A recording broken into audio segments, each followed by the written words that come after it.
जंगल के ऊपर काली घटा छाई हुई थी। नदी का पानी तेज बह रहा था। पेड़ के पत्ते हवा से हिल रहे थे। अचानक सब परिंदे घबराए हुए हवा में उड़ते दिखाई दिए। अरे दोस्तों, देखो, नदी का पानी अपने किनारों से बाहर आ रहा है। ऐसा कभी नहीं हुआ। पानी इतना तेज क्यों आ रहा है? सभी पक्षियों के चेहरे पर डर था। पानी धीरे धीरे पक्षियों के गांव की तरफ बढ़ रहा था। कबूतर चाचा, अब लगता है हमारे घर तबाह हो जाएंगे। ये पानी हमें बेघर कर देगा। हाँ लारो बेटा, मैंने इतना तेज पानी कभी नहीं देखा।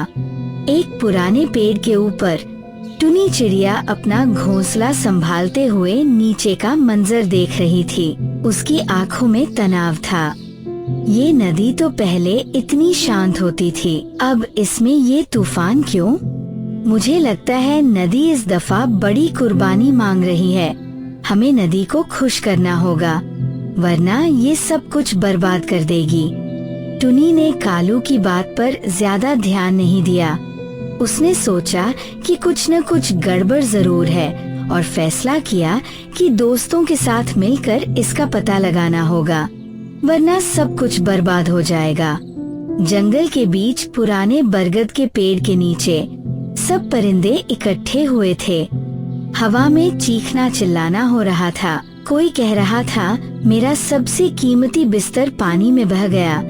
कोई कह रहा, मेरा सबसे कीमती सिंगार सामान पानी में बह गया।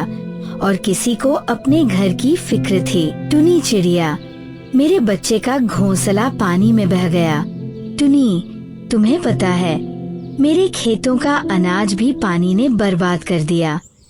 हर किसी के दिल में उदासी थी। टुनी बहुत हिम्मत वाली थी। इस नदी के पानी से उसका भी बहुत नुकसान हुआ था, पर टुनी ने सबको शांत करने की कोशिश की। दोस्तों, सिर्फ रोने से कुछ नहीं होगा।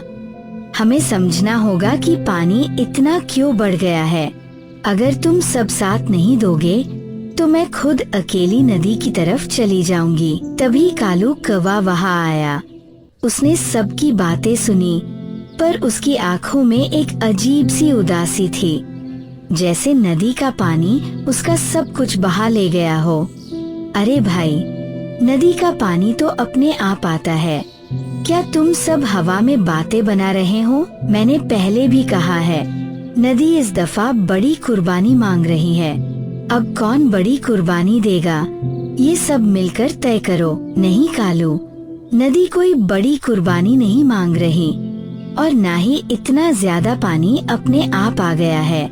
मैंने खुद देखा था, ऊपर पहाड़ों पर पेड़ काट दिए गए हैं और नदी के रास्ते में ढेर सारा प्लास्टिक जमा है।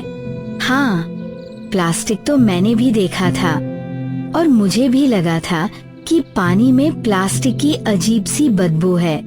टुनी ने फैसला किया कि वो और नीली चिड़िया ऊपर की तरफ जाकर असल वजह देखेंगी। दोनों उड़ गई। सफर लंबा था, लेकिन उन्होंने देखा पहाड़ों के ऊपर इंसानों ने नए घर बनाए थे, पेड़ काट दिए गए थे, और नदी के रास्ते में ढेर सारी प्लास्टिक की बोतलें और कचरा जमा था। अरे टुनी, ये सब तो इंसान कर रहे हैं। पेड़ काटने से पानी को रोकने वाला कुछ नहीं बचा। हाँ, अब मुझे समझ आया, ये सिर्फ बारिश नहीं, इंसान की लालच और लापरवाही है, जिसका नतीजा हमें भुगतना पड़ रहा है। वापस आकर टुनी ने सब परिंदों को सबूत दिखाए। देखो, इंसानों ने पेड़ काट दिए और कचरा नदी में डाला। इस वजह से पानी तेज है और रास्ता प्लास्टिक से बंद हो गया, और वह हमारी तरफ आना शुरू हो गया है। अब यह हमें तबाह कर रहा है। तो इसका मतलब ये हमारी गलती नहीं, लेकिन अगर हम चुप बैठे तो नुकसान और बढ़ेगा। हमारा सब कुछ तबाह हो जाएगा। हमें कुछ जल्दी करना होगा। लेकिन जब कालू ने देखा कि टुनी ने सच ढूंढ लिया है और उसकी कुर्बानी वाली बात पर किसी ने विश्वास नहीं किया, उसने दिमाग में एक और चाल बनाई। अगर पानी और बढ़ गया तो लोग टुनी को दोष देंगे। मुझे और प्लास्टिक की थैलियाँ पानी में डालनी होंगी। कालू ने प्लान बनाया कि वह चुपके से और कचरा नदी में डाले। पानी ज्यादा पक्षियों के घोंसलों तक आए तो ये लोग मेरी कुर्बानी वाली बात मान लेंगे। रात को जब सब सो रहे थे, कालू छुपकर नदी के पास आया। उसने प्लास्टिक की थैलियाँ उठाई और पानी में फेंकने लगा। तभी टुनी और कबूतर चाचा वहाँ आ गए। कालू, ये तुम क्या कर रहे हो? अरे, तुम तो अपने दोस्तों की तबाही और बढ़ा रहे हो। नहीं, मैं तो बस। उसका झूठ पकड़ा गया। सब परिंदों ने उसे बुरा भला कहा और अगले दिन सब उसके खिलाफ खड़े हो गए। सब परिंदों ने बरगद के पेड़ के नीचे एक सभा बुलाई। सब परिंदे इकट्ठे हुए। कालू को सजा मिलनी चाहिए। उसने जंगल के खिलाफ साजिश की। ऐसे दोस्तों से बचाव करना जरूरी है। हमें ऐसे परिंदों को जंगल से निकाल देना चाहिए।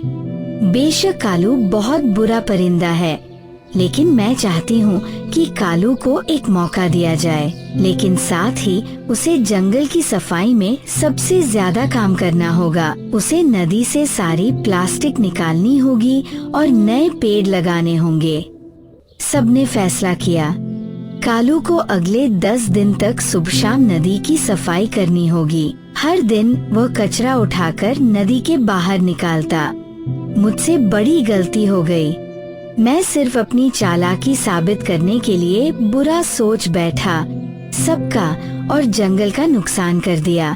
धीरे धीरे नदी साफ होने लगी। पानी अपने रास्ते से बहने लगा। परिंदों के घोंसले बच गए और सबको एक नया सबक मिला। देखो माँ, अब मेरा घोंसला सुरक्षित है। हाँ, जब हम सब मिलकर काम करते हैं तो कुछ भी मुमकिन है। जंगल दोबारा हंसी और सुकून से भर गया। टुनी के चेहरे पर मुस्कान थी। उसने सबको याद दिलाया, याद रखो, सफाई और प्रकृति का ख्याल रखना सिर्फ इंसान का नहीं, हम सबका फर्ज है। और इस तरह परिंदों ने सीखा, दोस्ती, ईमानदारी और प्रकृति की रक्षा ही असली जीत है। और जंगल में फिर से सुकून छा गया।